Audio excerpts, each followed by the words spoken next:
Welcome to जोग्राफिया। इस episode में हम लोग ओशनोग्राफी स्टार्ट किए हैं और इसमें क्या होगा कि हम ओशनोग्राफी का टेम्परेचर पोर्शन कवर करेंगे, बॉटम रिलीफ कुछ बाद में कवर करेंगे। तो बेसिकली इसमें हम लोग देखेंगे टेम्परेचर और डेंसिटी। यहाँ सैलिनिटी लिखा है लेकिन बेसिकली इस टॉपिक में हम लोग दो टॉपिक कवर करेंगे, एक ओशन रिलीफ सॉरी टेम्परेचर और सैलिनिटी।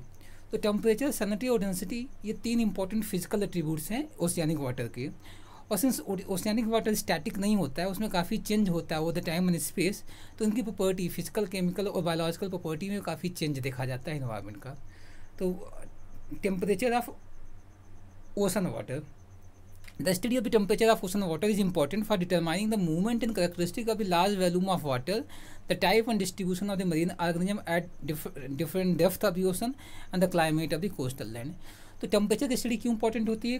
टेम्परेचर की स्टडी से ही ओशन के वाटर का क्या मूवमेंट है, उसके कैरेक्टरिस्टिक्स क्या हैं, इसकी स्टडी कर पाते हैं।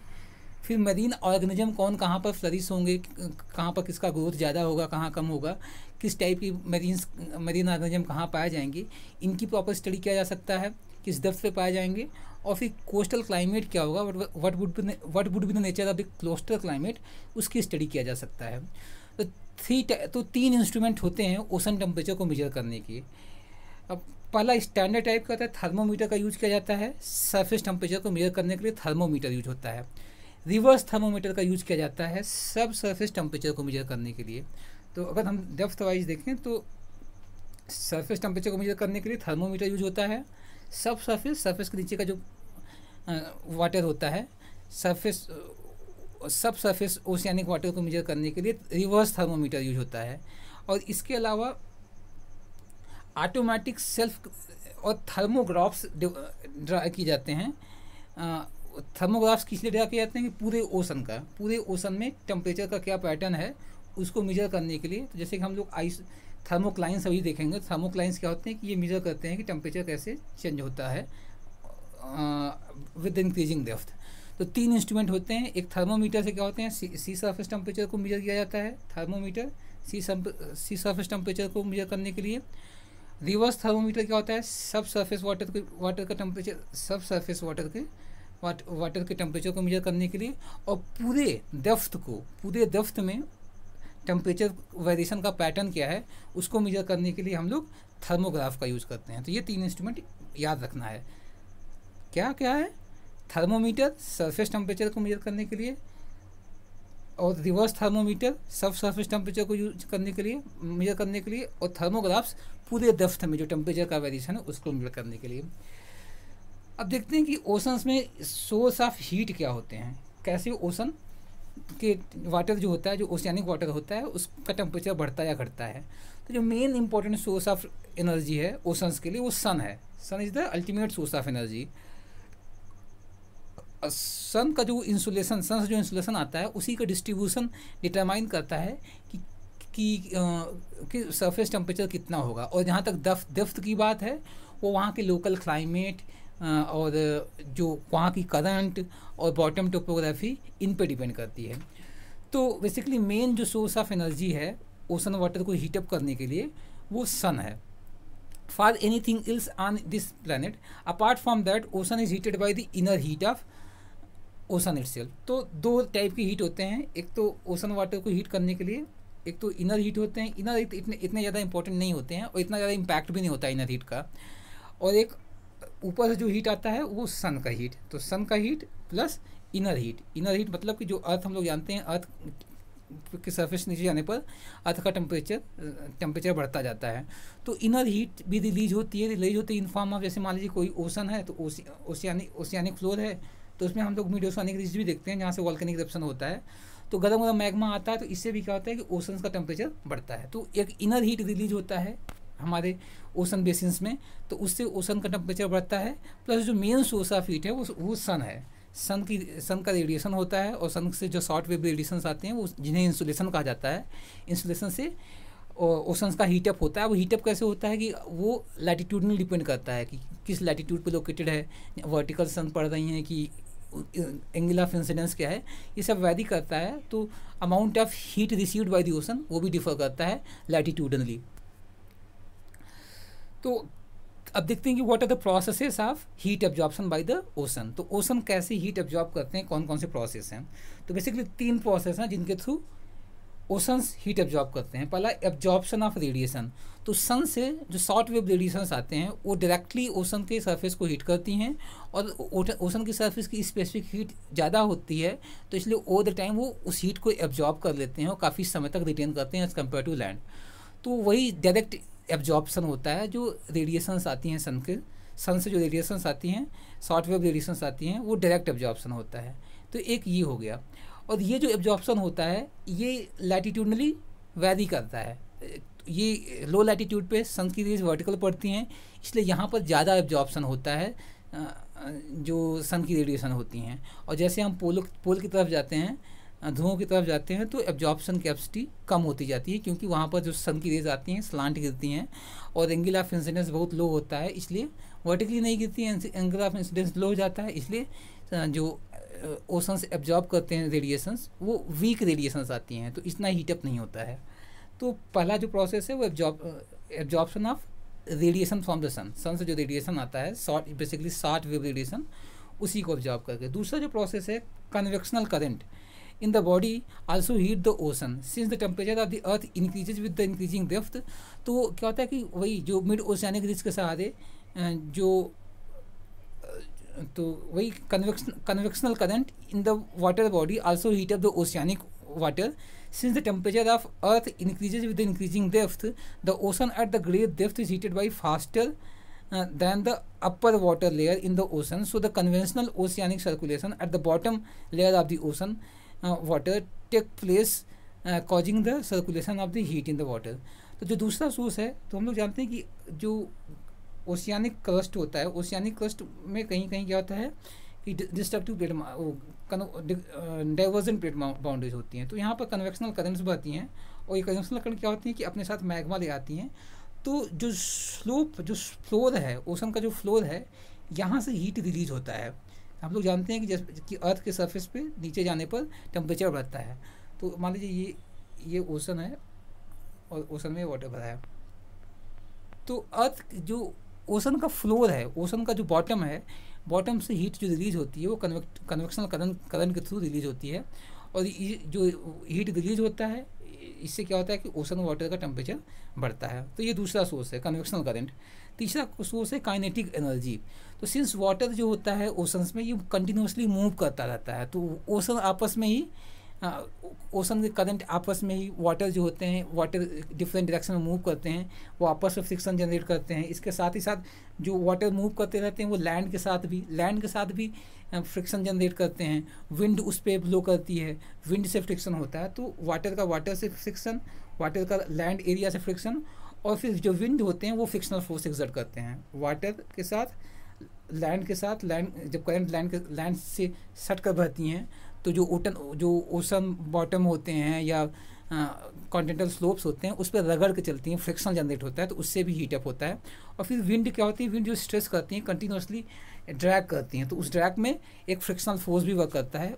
इन तीनों के कारण क्या होता है कि काइनेटिक एनर्जी से फ्रिक्शनल फोर्स जो लगता है उससे ओशियानिक वाटर हीट होता है। तो तीन प्रोसेसेस हैं, एक तो एब्जॉर्प्शन ऑफ रेडिएशन, दूसरा कन्वेक्शनल करंट, और तीसरा काइनेटिक एनर्जी कारण जो फ्रिक्शन जनरेट होता है उससे हीटअप होता है ओशन का वाटर। तो ये 3 मेजर प्रोसेसेस हैं ओशन वाटर के हीटिंग के। फिर ocean water is cooled by the process mentioned below. तो अब ओशन वाटर कूल कैसे होता है, बैक रेडिएशन।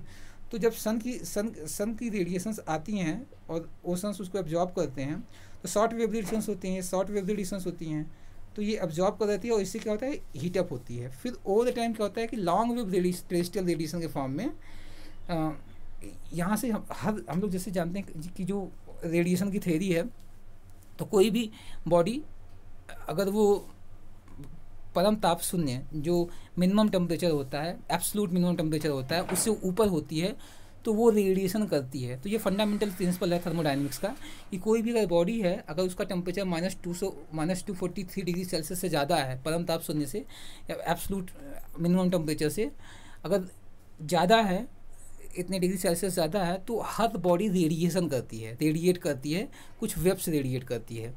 तो हीट रेडिएट करती है वो, तो हीट रेडिएट करती है, तो ये जो रेडिएशंस होता है वो लॉन्ग वेव टेरेस्ट्रियल रेडिएशन के फॉर्म में होता है। तो लॉन्ग वेव अर्थ के सरफेस से जो रेडिएशन होता है, तो अर्थ के हर सरफेस से, चाहे वो लैंड हो चाहे ओशन हो, लैंड से भी रेडिएशन होता है, ओशन से भी रेडिएशन होता है, और अर्थ के सरफेस जो रेडिएशन होता है वो लॉन्ग वेव टेरेस्ट्रियल रेडिएशन होता है। अब थोड़ा सा डिफरेंस देखते हैं। शॉर्ट वेव टेरेस्ट्रियल रेडिएशन क्या होता है, शॉर्ट वेव रेडिएशन क्या होता है, शॉर्ट वेव रेडिएशन और long wave radiation. Long wave radiation तो जो बहुत हाई इंटेंसिटी, बहुत हीट, जहाँ पर ज़्यादा हीट कंजर्व होता है वहाँ से जो तो इंटेंसिटी या फ्रीक्वेंसी ऑफ वेव होती है या हीट वेव जो होती है वो डिपेंड करता है कि टेम्परेचर कितना है। अगर किसी बॉडी का बहुत हाई टेम्परेचर है तो उससे रिलीज होने वाली जो वेव्स होंगी वो शॉर्ट वेव होंगी, और जो जिसका टेम्परेचर कम है उससे लॉन्ग वेव होगी। तो वही होता है कि अर्थ के सरफेस पे जब सन से जो रेडिएशंस आती हैं, तो सन एक बहुत हीटिंग बॉडी है, तो वहाँ से जो रेडिएशंस आती है तो शॉर्ट वेव रेडिएशंस होती हैं, और इन शॉर्ट वेव रेडिएशंस को हमारे ओशंस क्या होते हैं, एब्जॉर्ब करते हैं। जो ओशंस एब्जॉर्ब करते हैं, फिर क्या होते हैं कि तो ओशंस भी एब्जॉर्ब करते हैं, लैंड भी एब्जॉर्ब करते हैं, लेकिन हम लोग ओशन की बात कर रहे हैं पर्टिकुलरली।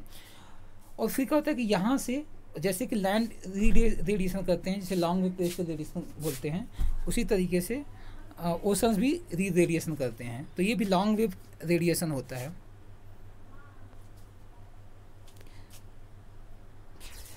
तो इस तरीके से जो रेडिएशन होता है उससे क्या होता है कि जो ओशन का सरफेस होता है उसकी कूलिंग होती है।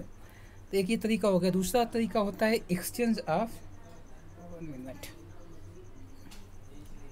जो सेकंड तरीका है वो is the exchange of the heat between the sea and the atmosphere. तो और दूसरा तरीका ये होता है कि जो अर्थ है सिस्टम है वो एक ओशियानिक एटमॉस्फेरिक सर्कुलेशन सिस्टम के फॉर्म में वर्क करता है। तो उसमें क्या होता है कि जो ओशंस होते हैं, ओशन से हीट का ट्रांसफ़र एटमॉस्फेयर में होता है, और एटमॉस्फेयर से हीट का ट्रांसफ़र ओशन में होता है। कैसे होता है देखते हैं। तो हम लोग जानते हैं कि एटमॉस्फेयर में इक्वेटर से लेकर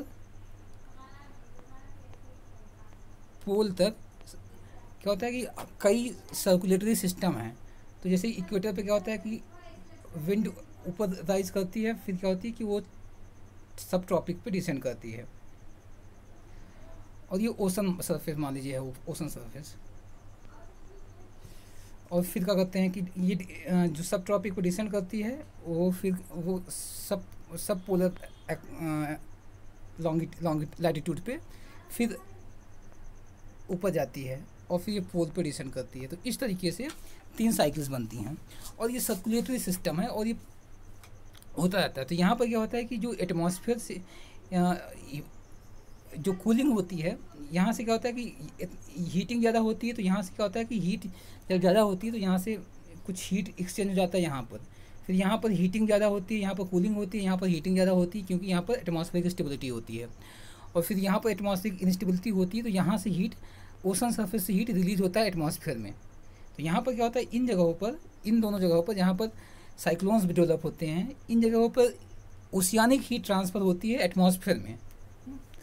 और क्योंकि वहाँ पर हीटिंग होती है तो ओशियानिक हीट ट्रांसफ़र होती है। तो इस तरीके से पूरा सिस्टम है जहाँ पर क्या होता है कि ओशन से ट्रांसफ़र होता है हीट एटमॉस्फेयर में, और एटमॉस्फेयर से इसमें, but only if the sea water is cooler. और ये तो ये अपन इसमें एक्सचेंज चलता रहता है। तो एक्सचेंज कहाँ चलता है, एक्सचेंज वहाँ पर होता है अगर सी वाटर कूल है, जिन स्थानों पर जिन स्थानों पर क्या है कि सी वाटर, अगर सी वाटर कूल है, सी वाटर जो है ये कूल है, और एटमॉस्फेयर क्या है, एटमॉस्फेयर रिलेटिवली वार्म है।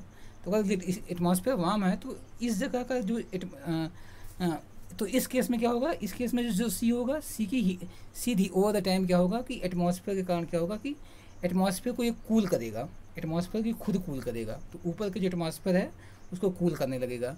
और जहाँ पर वार्म करंट होती है, या जहाँ पर ओशन वार्म होता है, वो क्या करता है अपने ऊपर के एटमॉस्फेयर को कंटिन्यूसली, अगर वो कूल है तो ओवर द टाइम कूल करता है। तो इसी तरीके से एक्सचेंज होता रहता है।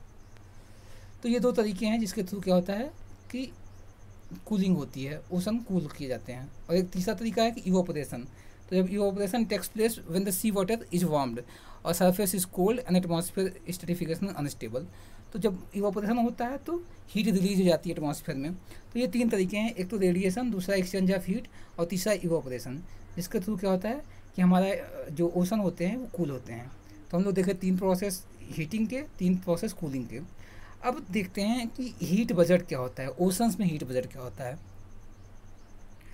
Heat budget in general suggest the total supply of energy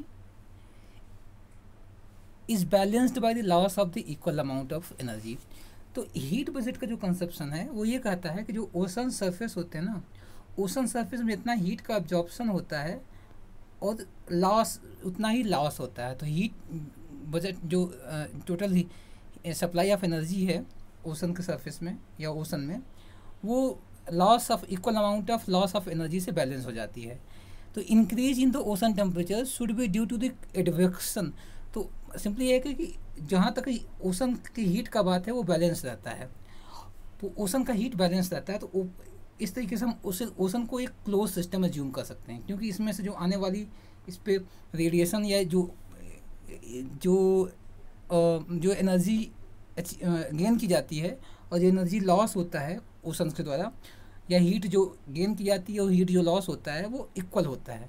तो इस तरीके से जो ओशन होते हैं वो एक टाइप के एज्यूम कर सकते हैं कि ये क्लोज सिस्टम होते हैं। तो क्लोज सिस्टम इसकी अब सिंस की गेन और लॉस इक्वल है, तो जो अब ओशन का एक कांस्टेंट टेम्परेचर रहता है। ये हीट बजट का ये एजम्पशन है कि ओशन का एक कांस्टेंट टेम्परेचर रहता है for a particular period of time, जब तक कोई इन्वायरमेंटल चेंज ना आए या कोई क्लाइमेटिक चेंज ना आए कि बहुत ज़्यादा कार्बन डाइऑक्साइड की मात्रा बढ़े, तो हीटिंग स्टार्ट हो जाती है। क्योंकि इन जनरल या प्रैक्टिकल सेंस में ओशंस क्लोज सिस्टम नहीं होते हैं, दे आर ओपन सिस्टम। जैसे कि हम लोग देखें कि एटमॉस्फेयर और ओशन सर्कुलेशन होता है, तो एटमॉस्फेयर में अगर टेम्परेचर बढ़ा तो it get absorb by the ocean, तो ओशन से एब्जॉर्ब कर लेते हैं। लेकिन हीट बजट का जो कंसेप्ट है, हीट बजट का कंसेप्ट ये ज्यूम करता है कि जितना ओशन में एब्जॉर्प्शन होता है हीट का, same amount of heat release हो जाती है। तो इस तरीके से ओशन में हीट कांस्टेंट बना रहता है। तो जब ओशन में हीट कांस्टेंट है, तो इसके अलावा भी हम लोग जानते हैं कि ओशन के सरफेस पे जो डिस्ट्रीब्यूशन है ओशन का टेम्परेचर का, वो अनइवन होता है। तो अनइवन टेम्परेचर का डिस्ट्रीब्यूशन होता क्यों है, इसके पीछे जो रीजन दिया जाता है कि इसके पीछे दो रीजन हो सकते हैं, या तो एडवेक्शन के कारण हो, एडवेक्शन बताते हैं क्या होता है, या फिर increase in the heat input, या हीट इनपुट जो है उसके में इंक्रीज हो।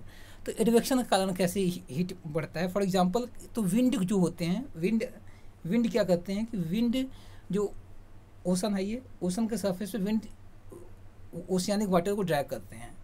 तो जब विंड क्या होते हैं कि ऑन शोर होते हैं, ऑफ शोर होते हैं, तो जो लैंड से ओशन की तरफ विंड आते हैं, वो क्या करते हैं कि वाटर को ड्रैग करके ऊपर के वार्म वाटर को ड्रैग करके ले आते हैं और नीचे से कोल्ड वाटर अपवेल होता है। तो ये अपवेलिंग रीजन होता है, अपवेलिंग होता है। और जहाँ पर ओशंस, ये लैंड मान लीजिए, जहाँ पर ओशंस ऑन शोर होती हैं, मीन्स ओशन से वाटर लैंड की तरफ आती हैं, सी से लैंड की तरफ आती हैं, वहाँ पर क्या होता है कि ओशंस पाइलअप करती हैं हीटेड वाटर को, वार्म वाटर को पाइलअप करती हैं। तो यहाँ पर ओशन का टेम्परेचर ज़्यादा होता है, यहाँ पर हीट ज़्यादा होती है। तो ऐसे कोस्ट जहाँ पर ऑन शोर करंट होती हैं, वहाँ पर हीट का अमाउंट या हीट कंटेंट ओशन में ज़्यादा होता है। और ऐसे ओशियानिक कोस्ट जहाँ पर ऑफ शोर विंड बहती हैं, वहाँ पर ओशियानिक कंस्टेंट कम होता है, क्योंकि दे आर एरिया अपवेलिंग होती हैं, जहाँ से ठंडा ठंडा पानी ओशन के सरफेस से वो अपवेल होता है और रिप्लेस करता है वार्म वाटर को। तो एडवेक्शन है, तो वाटर का एडवेक्शन जो होता है, या ओशियानिक वाटर का जो एडवेक्शन होता है, विंड के कारण जो उनका ट्रांसफ़र होता है, मूवमेंट होता है, उससे क्या होता है किसी एरिया पे हीट कंटेंट ज़्यादा हो जाता है, या हीट इनपुट इसी को बोलते हैं कि हीट इनपुट ज़्यादा हो गया और किसी स्थान पे हीट इनपुट कम हो गया। तो इसके कारण क्या होता है कि ये जो क्लोज सिस्टम में जूम किया गया है कि ओशन का टेम्परेचर कांस्टेंट बना रहता है, क्योंकि जितना एब्जॉर्प्शन होता है उतना रिलीज हो जाता है। तो एक कांस्टेंट सिस्टम में जहाँ पर टेम्परेचर में कोई ज़्यादा सिग्निफिकेंट चेंज नहीं आता है एब्जॉर्प्शन और रिलीज से, वैसे सिस्टम में जो अनइवन डिस्ट्रीब्यूशन ऑफ हीट होता है ओशन के सरफेस पे, it is result of advection या इनपुट हीट ट्रांसफ़र से होता है। किसी स्थान पे इनपुट ज़्यादा हो जाती है, किसी स्थान पे इनपुट कम रह जाता है। तो इस कारण तो होता है। तो एडवेक्शन समझ लिए हम लोग कि जो increase in the ocean temperature या decrease in the ocean temperature, it is result of the advection और change in the heat input, उसके कारण चेंज होता है। डिक्रीज इन टेम्परेचर, वही इंक्रीज क्यों होता है कि एडवेक्शन के कारण वार्म वाटर पाइल अप किया गया, तो हीट कंटेंट जो है ओशियानिक हीट कंटेंट का इनपुट बढ़ गया। और डिक्रीज टेम्परेचर में कब होता है, जब एडवेक्शन के कारण क्या होता है कि अपवेलिंग होती है और कूलर वाटर नीचे से ऊपर आता है, या फिर हीट लॉस हो। हीट लॉस तभी होगा जब वहाँ का ओशियानिक कंटेंट ट्रांसफर होगा किसी दूसरे स्थान पर। Hence the change in temperature is due to either advection और नेट हीट इनपुट। तो नेट हीट इनपुट के कारण, अच्छा इस हीट इनपुट में भी कई चीज़ें आते हैं, हम लोग देखेंगे क्या क्या हीट इनपुट इंक्लूड करता है, क्या चीज़ कॉन्स्टिट्यूट करता है हीट इनपुट। तो हीट इनपुट यही नहीं कि ट्रांसफ़र होता है, कि एब्जॉर्प्शन हो गया, रिलीज हो गया, इन सब पे डिपेंड करता है हीट इनपुट। तो amount of heat into or through the ocean surface per unit area per time is called heat flux. तो हीट फ्लक्स का कंसेप्ट आता है। हीट फ्लक्स क्या होता है कि कोई ओशन है, ओशन के सरफेस का कोई यूनिट एरिया लेते हैं, तो उस यूनिट एरिया में एक यूनिट टाइम पे या per hour per day per year, एक यूनिट एरिया में एक यूनिट टाइम पीरियड में कितना अमाउंट ऑफ हीट रिसीव होता है या पाया जाता है, उसे बोला जाता है हीट फ्लक्स। तो हीट फ्लक्स क्या होता है कि अर्थ के सरफेस पे अर्थ के नहीं, मतलब ओशन के सरफेस पे एक यूनिट टाइम पीरियड में कितना हीट का अमाउंट अवेलेबल होता है, उसे बोलते हैं हीट फ्लक्स। तो हीट फ्लक्स का यूनिट जो होता है वाट पर मीटर स्क्वायर होता है। तो हीट फ्लक्स क्या क्या इंक्लूड करता है, हीट फ्लक्स इंक्लूड करता है इनपुट फ्रॉम सोलर एनर्जी। तो सोलर एनर्जी से जो इनपुट आता है, एक ये हो गया, तो input of solar energy to the ocean. तो हीट फ्लक्स को के कंस्टिट्यूएंट्स क्या क्या हैं, तो इसे QS बोलते हैं। QS क्या होता है, input of solar energy to the ocean. दूसरा जो इसका कंपोनेंट है, net heat loss by the ocean as long wave radiation to the atmosphere. और प्लस क्या होता है कि नेट हीट लॉस जो लॉन्ग वेव टेरेस्ट्रियल रेडिएशन के फॉर्म में, तो एक तो incoming input of the solar energy, तो शॉर्ट वेव रेडिएशन के फॉर्म में जो ओशंस हीट एब्जॉर्ब करते हैं, ये हो गया, प्लस नेट हीट लॉस कितना होता है एटमॉस्फेयर से स्पेस को कितना हीट ओशन से कितना हीट लॉस होता है, नेट हीट लॉस क्यों है, क्योंकि एटमॉस्फेयर से जो ओशन से जो लॉन्ग वेव टेरेस्ट्रियल रेडिएशन होता है, उसका कुछ अमाउंट रीबाउंड हो जाता है और फिर से ओशन को वो हीट अप करने में लगता है। तो उसका कुछ नेट पोर्शन ही स्पेस को स्केप करता है। तो इस तरीके से कुछ अमाउंट जो लॉन्ग वेव टेरेस्ट्रियल रेडिएशन होता है, सिंस कि अर्थ एक ग्रीन हाउस सिस्टम है, तो उसमें कुछ गैसेस क्या होते हैं, अपने आप को रीइंफोर्स करते हैं, रीबाउंड करते हैं और फिर से ओशन के टेम्परेचर को बढ़ाने में लग जाती हैं। तो इस तरीके से कुछ अमाउंट रिलीज होती है, फिर से हीटअप करने लगती है, तो नेट उसका निकालना होता है, तो वो होता है नेट हीट लॉस। तो पहला जो कंपोनेंट है वो क्या है कि सोलर से जितना रेडिएशन आता है हीटअप में लगता है, एक ये इनपुट से QS बोलते हैं। QB होते हैं net heat loss due to long wave terrestrial radiation से जो नेट हीट लॉस होता है। तीसरा जो कंपोनेंट है heat loss or gain by evaporation and condensation. तो इवोपोरेशन और कंडेंसेशन से जो ओशंस में हीट लॉस होता है या गेन होता है, तो हम लोग जानते हैं इवोपोरेशन से लॉस होता है और कंडेंसेशन से क्या होता है, latent heat of energy release होती है एटमॉस्फेयर में, और एटमॉस्फेयर जो रिलीज होती है वो वार्मिंग करती है ओशन को, क्या है कि दोनों लगे हुए होते हैं। अगर एटमॉस्फेयर हीट होगा तो ओशंस को हीट करेगा। तो इस तरीके से हीट लॉस या गेन इवोपोरेशन और कंडेंसेशन के द्वारा जो होता है, या लेटेंट हीट फ्लक्स जिसे बोलते हैं QE। प्लस ये फोर्थ कंपोनेंट है हीट लॉस और gain due to conduction with the atmosphere. और एटमॉस्फेयर के साथ कंडक्शन होता है, ओशन और एटमॉस्फेयर कंडक्शन होता है। तो अगर एटमॉस्फेयर गर्म है, अगर atmosphere is warmer than the ocean, तो कंडक्शन के थ्रू क्या होता है कि हीट का ट्रांसफर ओशन में होता है, और वाइसी वर्सा होता है। अगर ओशन वार्म है और अपर एटमॉस्फेयर कूल है तो ओशन से हीट रिलीज होती है। और जब एटमॉस्फेयर वार्म होता है, अगर कंडीशन देखें कि अगर दो केस देखते हैं कि एक ओशन है, ये ओशन इज वार्मर देन और ये कूलर है, तो हीट लॉस होगा ओशन से हीट लॉस होगा। और उसके रिवर्स केस में क्या होता है कि अगर एटमॉस्फेयर वार्मर है और ओशन कूलर है, तो उस केस में क्या होता है कि कंडक्शन के थ्रू, ये प्रोसेस ऑफ कंडक्शन कहा जाता है, कंडक्शन के थ्रू क्या होगा कि ओशन की हीटिंग होगी, और इस केस में एटमॉस्फेयर की हीटिंग होगी। जब एटमॉस्फेयर की हीटिंग होती है तो यहाँ से हीट रिलीज होती है, और यहाँ से, और जब ओशन की हीटिंग होती है तो हीट एब्जॉर्ब होता है। तो इस तरीके से इसे बोला जाता है कि हीट लॉस आर गेन, या नेट हीट लॉस जो है due to the conduction with atmosphere. तो एटमॉस्फेयर से लगा हुआ सिस्टम होता है ओशन का, इसलिए आपस में एक्सचेंज होता है हीट का। और जो फिफ्थ कंपोनेंट है heat loss again due to current. तो करंट जो बहती हैं उनसे कुछ हीट लॉस होता है, कुछ गेन होता है। तो इस तरीके से 5 कंपोनेंट हैं। पांचों कंपोनेंट फिर देखें तो एक तो जो सोलर रेडिएशन आ रहा है उससे, उसे QS बोलते हैं। फिर नेट हीट लॉस होता है लॉन्ग वेव टेरेस्ट्रियल रेडिएशन के द्वारा। तो उसमें क्या होता है, कुछ रेडिएशन एस्केप कर जाता है और कुछ रीबाउंड करके फिर से ओशन को हीट करने लगता है, ओशन को हीट करने लगता है। तो इसलिए नेट हीट लॉस जिसे QB बोलते हैं। फिर क्या होता है, इवोपरेशन और कंडेंसेशन से कुछ हीट लॉस होता है और कुछ गेन होता है। इवोपरेशन क्या होता है, जब इवोपरेशन होता है तो हीट लॉस होता है, तो उसमें क्या होता है, इवोपरेशन केस में ओशन का टेम्परेचर कम होता जाता है। और कंडेंसेशन केस में क्या होता है कि कंडेंसेशन के केस में ओशन का टेम्परेचर बढ़ता है, क्योंकि कंडेंसेशन में heat of energy, latent heat release होती है, और वो क्या करती है, एटमॉस्फेयर को वार्म अप करती है, और एटमॉस्फेयर जब वार्म अप होता है तो ओशन वार्म अप होता है। और जबकि इवोपरेशन में क्या होता है कि इवोपरेशन में एटमॉस्फेयर कूल होता है, और क्योंकि एब्जॉर्ब करता है लेटेंट हीट ऑफ एनर्जी, तो हीट कम हो जाता है। तो उस केस में ओशन की भी कूलिंग होती है। और फोर्थ फैक्टर जो है वो क्या होता है, कंडक्शन। तो हम लोग देखें कैसे कि ये दो आपस में क्या करते हैं, एडिशन सिस्टम होते हैं। अगर एटमॉस्फेयर का टेम्परेचर कम है और इसका वार्म है तो हीट रिलीज होगी ऊपर की तरफ, और जब अगर एटमॉस्फेयर वार्म है और ओशन कूल है तो हीट एब्जॉर्ब किया जाएगा ओशन के द्वारा, और फिर heat gain or loss due to current. तो इस तरीके से calculation of heat flux are referred as the heat budget, और हीट फ्लक्स ही को हीट बजट बोलते हैं। तो इस तरीके से जो हीट बजट बनता है या हीट फ्लक्स बनता है वो QT से रिप्रेजेंट किया जाता है। QT is equal to QS solar radiation द्वारा, net heat loss due to the terrestrial radiation.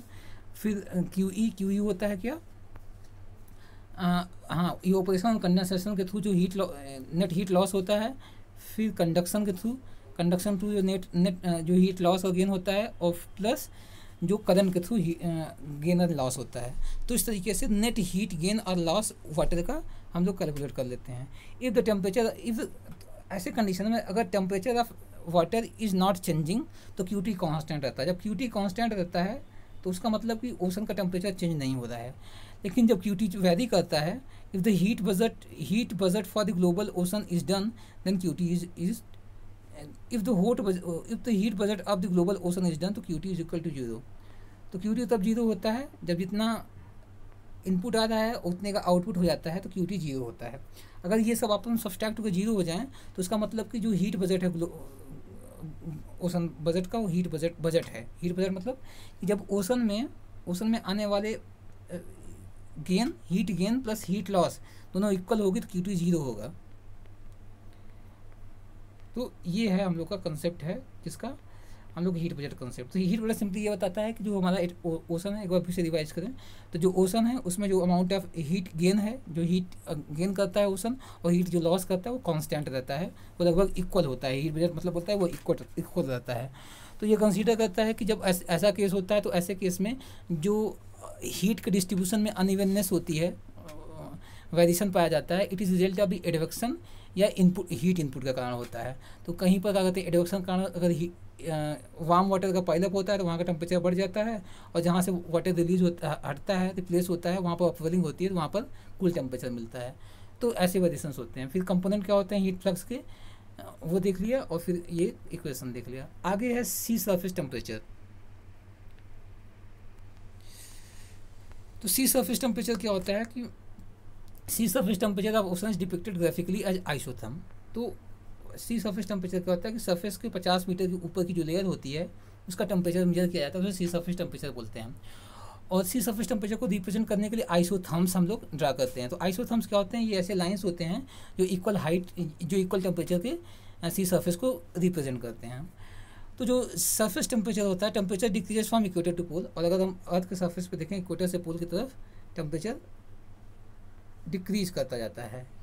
क्योंकि इंसुलेशन की मात्रा कम होती जाती है, और इसलिए क्या कहते हैं ओशन के सरफेस का हीटअप कम होता जाता है, और इसलिए टेम्परेचर भी जो ओशियानिक टेम्परेचर है वो भी डिक्रीज करता जाता है हॉरिजेंटली।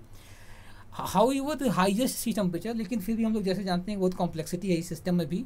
हाईएस्ट टेम्परेचर रिपोर्ट किया जाता है हमेशा कैंसर के पास में, तो इसलिए जो हाईएस्ट सी सरफेस टेम्परेचर है वो इक्वेटर के पास नहीं मिलता है, ज़्यादा स्लाइटली नॉर्थवर्ड और साउथवर्ड मिलता है। तो हाईएस्ट टेम्परेचर जो रिपोर्ट किया जाता है वो कैंसर के पास, वो कैप्रिकॉर्न के पास रिपोर्ट किया जाता है। तो ये कॉम्प्लेक्सिटी होती है।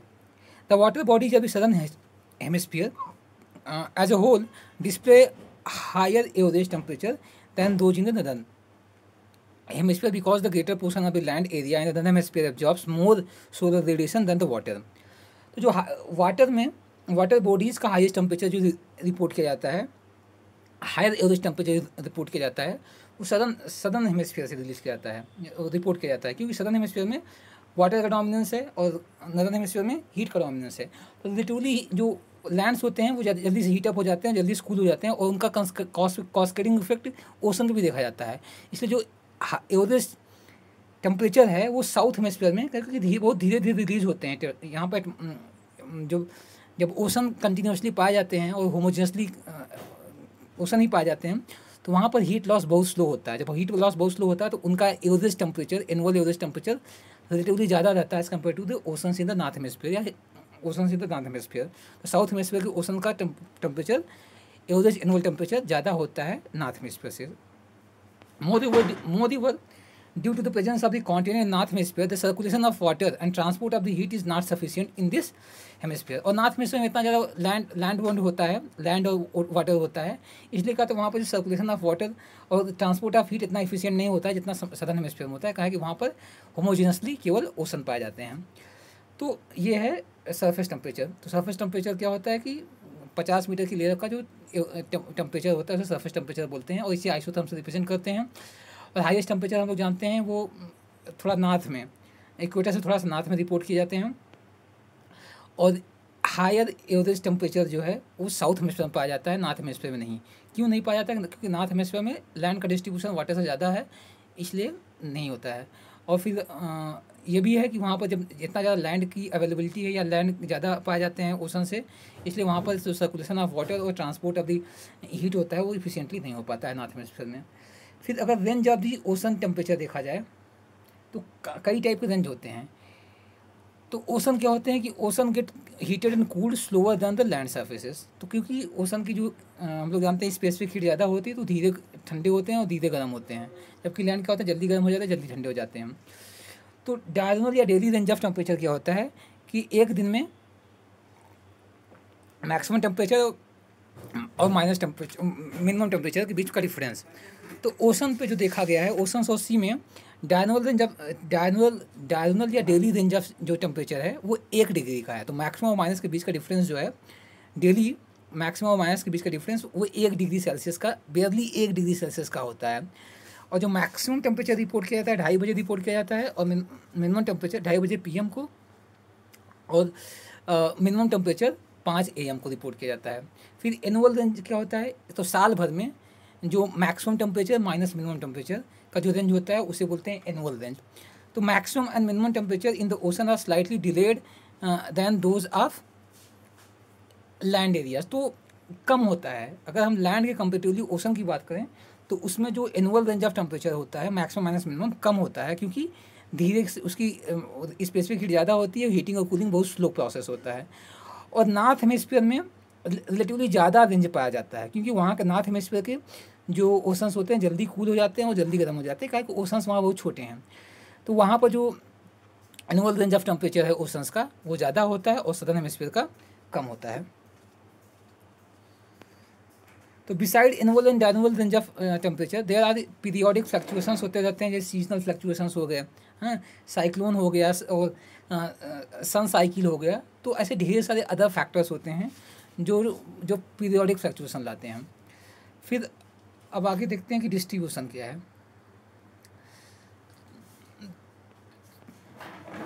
तो अभी इस एपिसोड में इतना ही करते हैं, फिर आगे हम लोग देखेंगे कि टेम्परेचर का डिस्ट्रीब्यूशन, या मीन्स पहले factors affecting the distribution of the temperature देखेंगे, फिर देखेंगे कि हॉरिजेंटल डिस्ट्रीब्यूशन क्या है, फिर वर्टिकल डिस्ट्रीब्यूशन क्या है। इस तरीके से टेम्परेचर कंप्लीट हो जाएगा और कोशिश करेंगे कि उसमें हम लोग डेंसिटी भी कवर करें। ओके।